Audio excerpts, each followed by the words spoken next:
Hello, YouTube. So, some smart motivational speakers have said if you argue for your limitations, you get to keep them.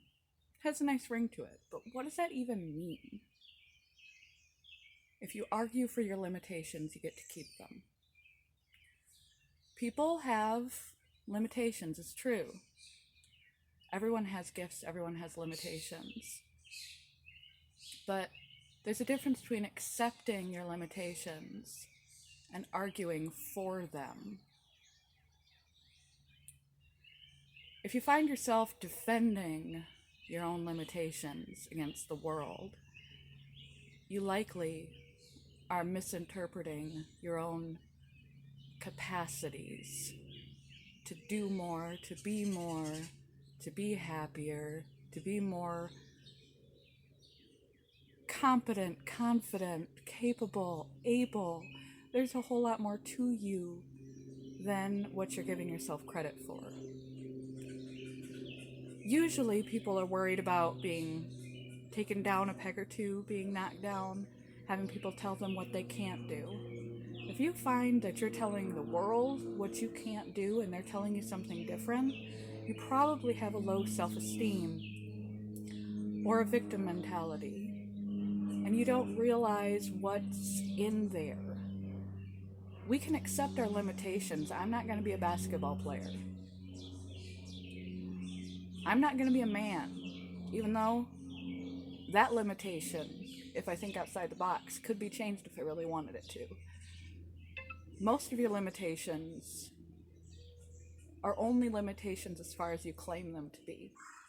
You can work around them, you can work with them. Some of your limitations can be your biggest strengths. The things that have happened in your past, using your disability to inspire other people. Some of your limitations can even be your strengths, and most of your limitations can be passed and surpassed and offset by your strengths. When you accept a limitation, if it is indeed a limitation, it is indeed something you simply cannot do, that's accepting reality as it is. If you argue for your limitations, you're focusing on what you can't do versus what you can do. And if you argue for what you can't do, you will continue to not be able to do. Your focus will be on what you aren't, what you can't, what you won't, and it's disempowering. It can be scary to see yourself as more capable than you've ever thought that you are. It can be scary to realize you have strengths and capacities to better your life and better yourself that you never realized you had. To admit that, it makes you vulnerable because it makes you culpable to take hold of the reins and do something about yourself in your situation. But be careful your self-definition of your limitations. Are they really limitations? Or could they be used for your advantage? And if they are limitations, do you focus on them? Do you focus on them to the exclusion of your strengths? Where is your head at?